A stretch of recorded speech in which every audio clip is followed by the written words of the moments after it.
दितिरुद्र संहिता के पंचम युद्ध खंड में 33वां अध्याय। शंखचूड़ से युद्ध के लिए अपने गढ़ों के साथ भगवान शिव का प्रस्थान। सनत कुमार बोले, तब उस दूत का वचन सुनकर देवादिदेव भगवान शंकर कुपित होकर वीरभद्र आदि गढ़ों से कहने लगे।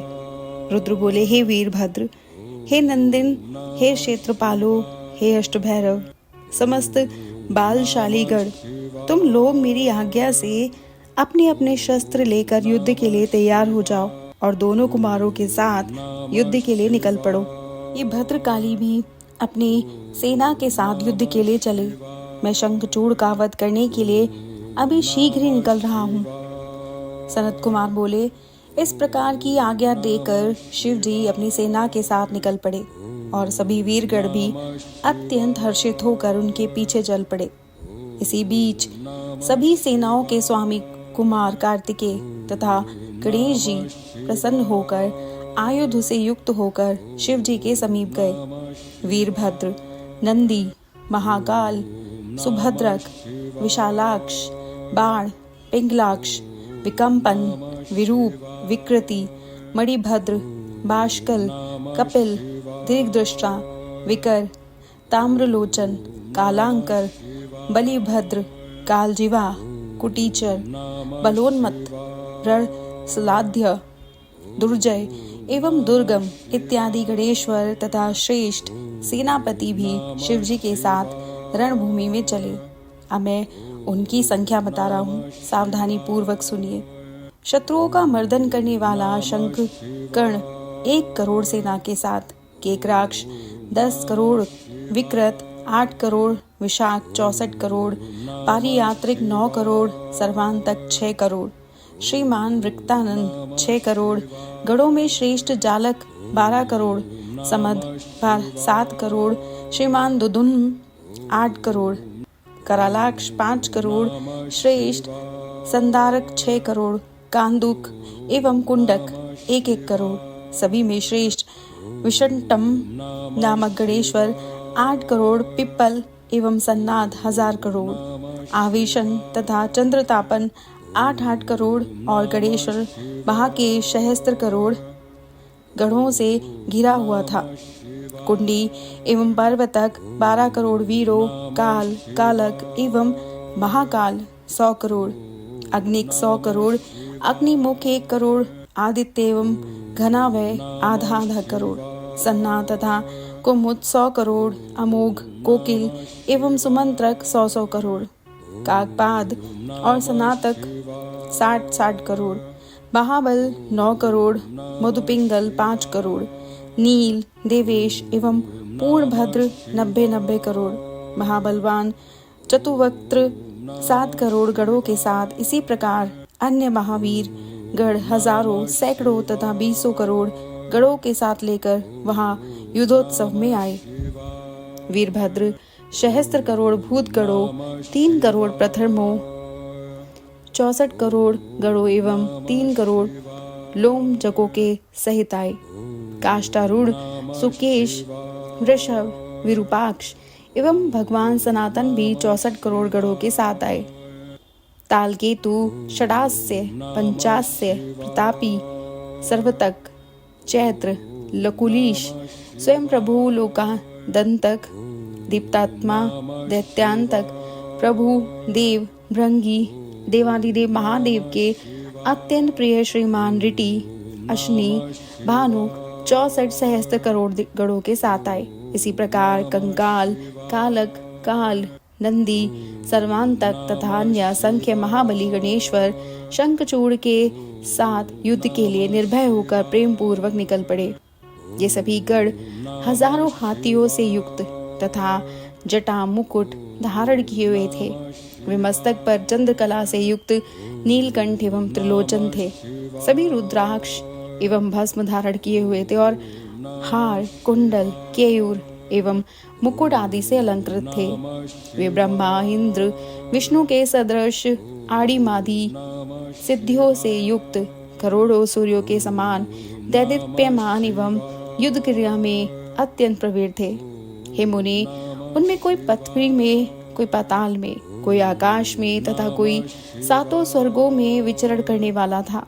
हे देव ऋषि, बहुत कहने से क्या लाभ। उस समय संपूर्ण लोकों में रहने वाले सभी शिवगण दानवों से युद्ध करने के लिए आ पहुंचे। जो आठों भैरव, महाभयानक 11 रुद्र, 8 वसु, इंद्र, 12 थे, वे इंद्र शीघ्र आ पहुंचे। हुताशन, चंद्रमा, विश्वकर्मा, दोनों अश्विनी कुमार कुबेर, यम, नृति, नलकूबर, वायु, वरुण, बुध एवं मंगल तथा अन्य ग्रह और वीरवान कामदेव शिवजी के साथ आए। उग्रद्रष्ट, उग्रदंड, कोरट, कोटब आदि महागण आए। स्वयं 100 भुजा धारण की हुई सरस्वती भगवती भद्रकाली महादेवी स्वयं उस युद्ध में उपस्थित हुई। वे उत्तम रत्नों से निर्मित विमान पर बैठी हुई थी। रक्त वस्त्र, रक्त अनुलेपन एवं रक्त माले धारण किए हुई थी। प्रसन्नता से हंसती हुई, सुस्वर से गाती हुई, नृत्य करती हुई वे अपने भक्तों को भय प्रदान कर रही थी तथा शत्रुओं को अत्यंत उत्पन्न कर रही थी। वे 1 योजन पर्यंत लंबी विकट जिह्वा धारण किए हुए उस लपलपा रही थी और शंख, चक्र, गदा, पद्य, खड्ग, चम, धनुष तथा बाण धारण की हुई थी।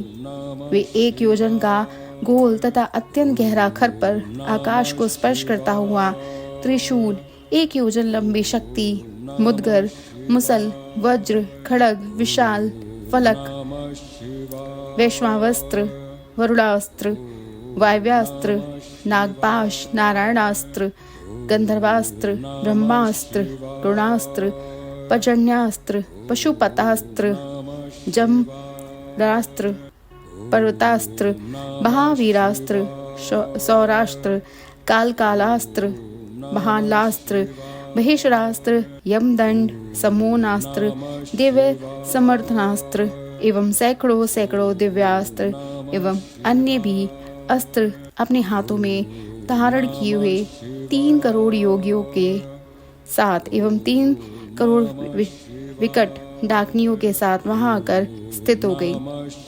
इसी प्रकार भूत, प्रेत, पिशाच, कुष्मांड, ब्रह्म राक्षस, वेताल, राक्षस, यक्ष, गंधर्व तथा किन्नरों से घिरे हुए स्कंद शिव जी को प्रणाम करके और उनकी आज्ञा से वे उनके समीप स्थित हो गए।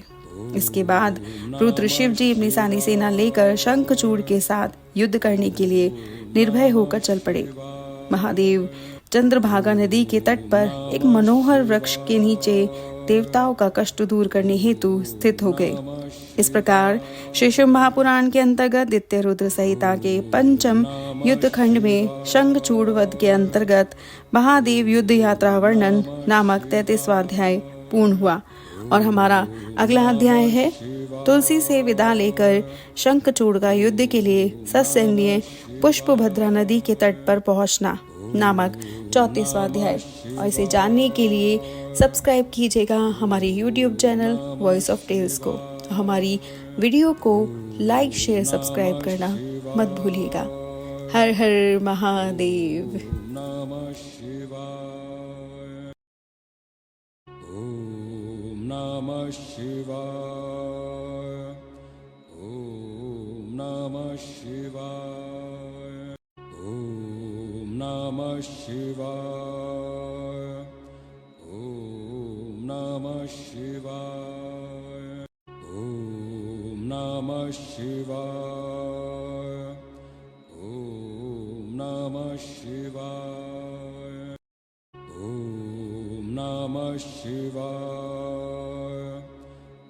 ओम नमः शिवाय, ओम नमः शिवाय, ओम नमः शिवाय, ओम नमः शिवाय, ओम नमः शिवाय, ओम नमः शिवाय, ओम नमः शिवाय, ओम नमः शिवाय, ओम नमः शिवाय, ओम नमः शिवाय,